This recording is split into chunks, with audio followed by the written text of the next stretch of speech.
রান্না বসাই দিছি বন্ধুরা, সাজনা চচ্চড়ি, এদিকে পটল ভাজতেছি। আজকে নিরামিষ খাবো, কারণ কালকে হচ্ছে মাংস রান্না হচ্ছে, মাছ হচ্ছে, ওই জন্য আজকে বললাম যে না, আজকে নিরামিষ খাবো। সাজনার চচ্চড়ি আর পটল ভাজি আর ডাল, চাল কুমড়ার ঘন্ট। ভাত হয়ে গেছে বন্ধুরা।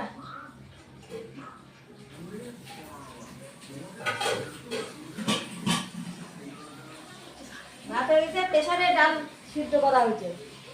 প্রেসারে ডালটা করে রাখা হয়েছে সিদ্ধ। সাজনা চচ্চড়িটা হয়ে গেলে তারপরে আমি ডালটা সোমবার দেবো। আর পটল ভাজতেছি।